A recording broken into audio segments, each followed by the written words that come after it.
Hello, everyone, and thank you for joining the Bureau of Special Education's Back to School virtual presentation. My name is Tom Boudreau. I'm an education consultant.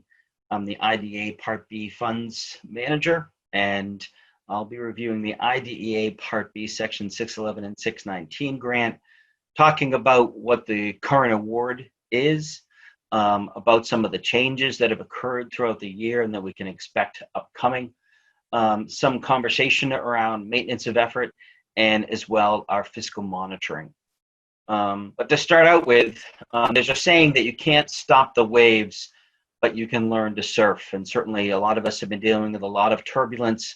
And what we're trying to do is find ways, but look at the conditions and that we can get on top of this and try to surf through some of these challenges that we face. So let's get into talking about the IDEA Part B grant. Whenever I'm with a group, I like to start with the purpose of the IDEA. Again, it's for those programs to provide federal entitlement funds to eligible applicants to assist with the excess costs of providing special education and related services to children with disabilities. When you're looking to use IDEA funds over the next year or so, if you go back to this as a founding principle of assisting with those excess costs of providing special education related services to children with disabilities, you'll be in the right place. And so use this as a good place to work from. Looking at the IDEA grant itself, just some background information. Section 611 has to deal with ages 3 to 21, while 619 are for 3 to 5-year-olds. Again, you as the LEA apply annually for this grant, which is a 2-year grant. For example, when you talk about fiscal years, fiscal year 20 is 7/1/19 through 6/30/20, and then 7/1/20 through 6/30/21. By saying 20 twice, you know that's the fiscal year you'll be referring to when you have any questions or concerns in relationship to the IDEA grant. Remember, although it's a 2-year grant, we're not splitting it 50-50. The majority of your grant is expended in that first year, with that carryover into the second year being available to you. Again, as a sub-grantee of the larger IDEA grant, you complete the application, and then in order to receive funds, you meet eligibility, you demonstrate compliance, and then you're agreeing to be part of our monitoring for management of risk. So let's look at the numbers overall. Our final award for FY21 was $144,547,867. This is broken down into 3 buckets of where administrative numbers are about 3.2 million, other state activities about 4.2, and then flow through to LEAs is 127,023,278, which again is approximately 88% of the award is being sent for flow through to the LEAs. Broken down, some people like this better in relationship to some comparisons of last year's award. The FY20 was 140 and change. This year is again 144. The flow through last year was 123. This year it was 127. The set aside of other maximum other set aside amounts, that's for fiscal year 20 was 13.9, where this year it's 14.2. And again, this is for contracts, say for PD, the surrogate parent program, and specifics around due process. And then last year, leave for administration, last year was 3.216. This year is 3.275. Looking at 619, similarly, there was the final award of $5,063,524. Administrative was around 266,000.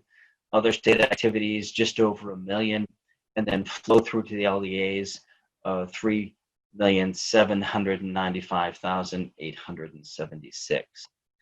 Broken down comparatively, Last year, FY20 was 5.028. This year's 5.063. Flow through the LEAs was 3.770. This year, 3.795.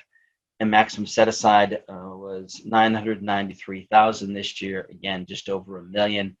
And then the maximum available for administration was 264,000 last year and 266,000 this year. So some of the changes that we've experienced in the year is that the CSDE did receive approval to extend the deadline for FY19 IDEA Part B funds to be expended and obligated by 6/30/21 rather than 6/30/20. It's basically going to parallel the FY20 timeline that you've seen before with some of my memos. And so the FY19 is going to have a parallel to that. The EGMS, the Electronic Grant Management System, has been put into place and replaces our prepayment grant system. Fortunately, the majority of you have been exposed to the EGMS and due to our application process. And now all of FY19, FY20, and FY21 have been loaded into the EGMS system from the prepayment grant system. That means in relationship to the IDEA, budget revisions are now going to be completed in the EGMS. There was a training on this, and if you need more information, certainly contact me. When you're doing your revisions, place in the revision summary what has taken place. So that's a way by which that we can track the information. Certainly, if you're establishing a new line item or changing a line item significantly, writing into that narrative what those changes are makes sense, but the revision summary should capture the majority of your information of what has happened. And then lastly, any of the funding requests that are going to be happening, you're going to do that through the Bureau of Fiscal Services and the Bureau of Grant Management. We really don't have anything to do with that. As the manager of this side of things for the IDEA, BFS and BGM will help you with your funding requests. Looking forward, with the IDEA grant, as you all know, the funds must be used to supplement state, local, and other federal funds and not supplant those funds. Which brings us into one of your favorite topics in mine, maintenance of effort. Let's quickly discuss maintenance of effort. Local maintenance of effort, MOE requirement obligates any LEA receiving IDA Part funds to budget and spend at least the same amount of local or state and local funds for the education of children with disabilities on a year-to-year basis. Let's break this down more specifically. The eligibility for IDA funding is based upon the LEA's ability to demonstrate MOE. That means supplanting in particular occurs when the LEA's local special education proposed budget is less than local special education previous year expenditures that met MOE. And if you do not meet MOE eligibility, you do not get the IDA Part B award. Again, eligibility, when I say eligibility, think budget. When I say compliance, think expenditures. Looking at expenditures, MOE compliance is measured through expending the same or more for special education compared against expenditures to the subsequent year that MOE was met. And that's the subsequent year rule that we've talked about before. It goes back to the last time you would have met in any particular method, and we'll talk about the methods in a moment. If there's a shortfall and it's realized, the preliminary MOE failure is noted, and then there's the comparison for completion where you can look at allowable exceptions and adjustments to ensure that they're applied so that you can meet the compliance side.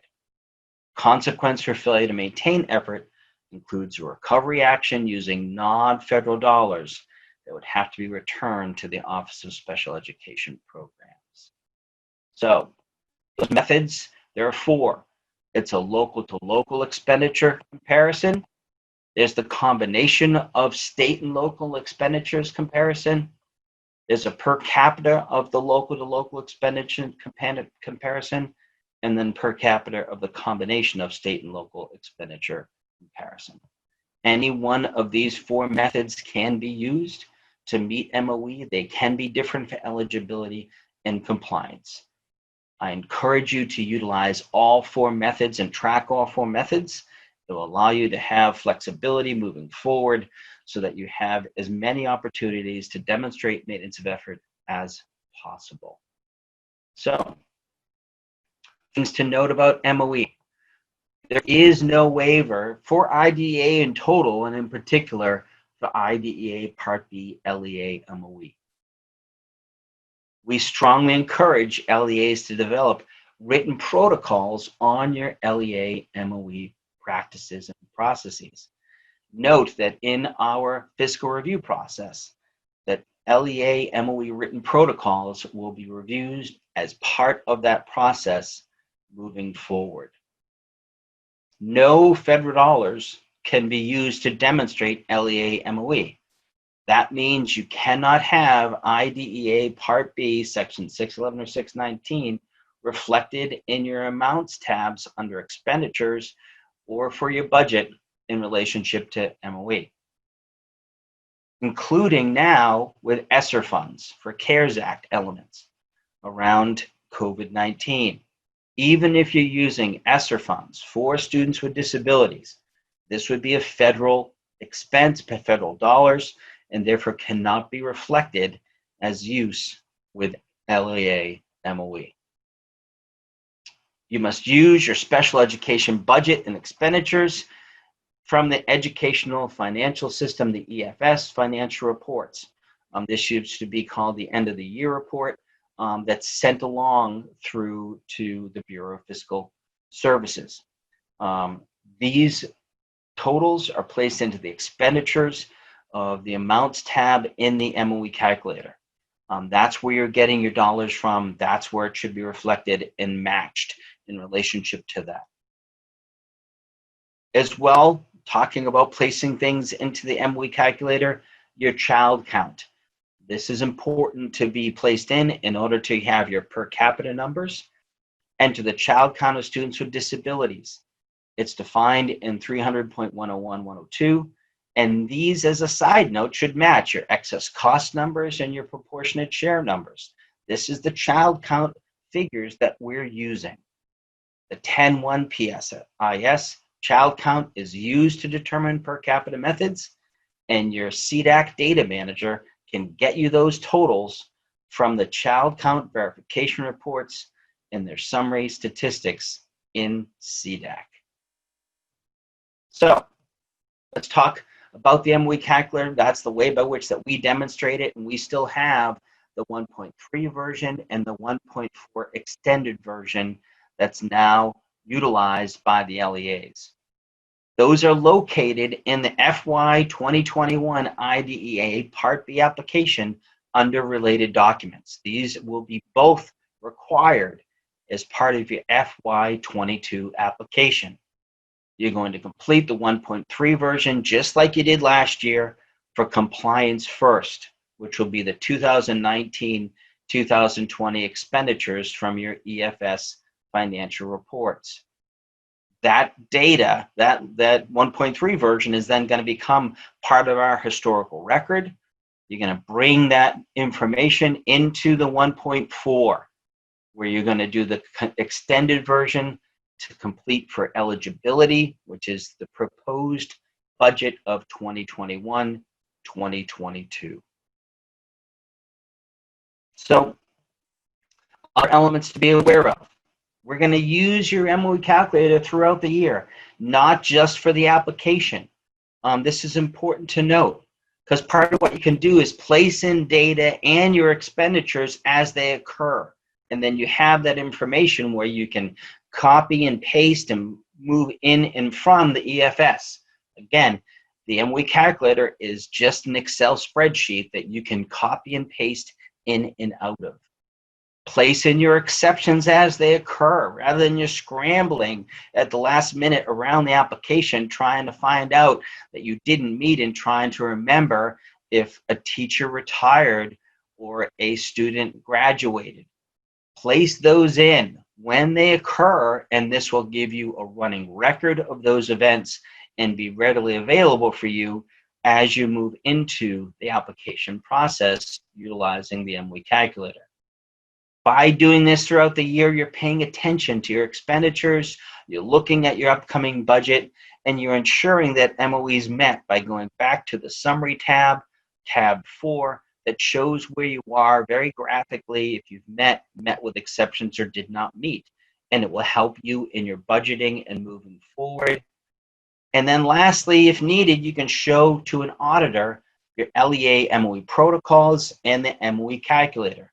This was brought up as a problem with an LEA who was not aware of MOE and was brought to the auditor's attention. When I spoke with the LEA, I asked, why didn't you show the calculator in your protocols? And the LEA said they weren't aware that that was what they should do. By utilizing this and showing your MOE calculator, it demonstrates you're aware of MOE and monitoring it throughout the year. So speaking of monitoring, let's quickly go into risk management. It's, again, the continuous process of assessing risks, reducing the potential of that adverse event so it won't occur, and putting steps in place if it does occur. And we address risk before mitigating actions are placed, as well as any risk that remains after that we've done it. So let's look at our process is basically throughout the year, January 1st to 31st. There are risk factors or scores established, and then a risk status category is developed. The risk categories include non-active risk. They include minor active risk with universal supports, low active risk with advanced supports. And then we've broken down into subsections the moderate and high active risk into mild and moderate, and high active. Looking at last year, there were only 7 LEAs. This would be the 2019 year, that there was a moderate and high active numbers. They've been already contacted and have been addressed. As in the majority of LEAs, again, remain a low, minor, and active. But coming into this year, we've already doubled where we were from last year. We're at 15 versus 7 from last year. So, and this is only September, and we're still continuing to track. So pay attention to where you are in relationship to your fiscal end of things. So here are some resources by which that you can utilize that will support you during the year. For more opportunities for resources, I'm giving a live webinar on the IDA Part B, in particular around MOE. So look for the save the date that's coming. You can choose from one of 4 virtual 1.5-hour presentations. It's at the end of October, October 27th in the morning or afternoon, or the 29th in the morning or afternoon. You only need to attend one of these. I will be taking questions and answers, and all of those questions and answers will be synthesized into one document and then sent back out to all participants. So again, you don't need to attend all of the sessions, and you won't miss any of the questions and answers. So moving forward, you cannot get through a single day without having an impact on the world around you. What you do makes a difference, and you have to decide what kind of difference you want to make. We do make a difference, and through IDEA, we're able to support students with disabilities. And the difference you make on a daily basis is impactful. And so I want to encourage you to continue to do that and move forward in a positive way. My name is Tom Boudreau. Any questions or concerns, feel free to contact me. And thank you for attending.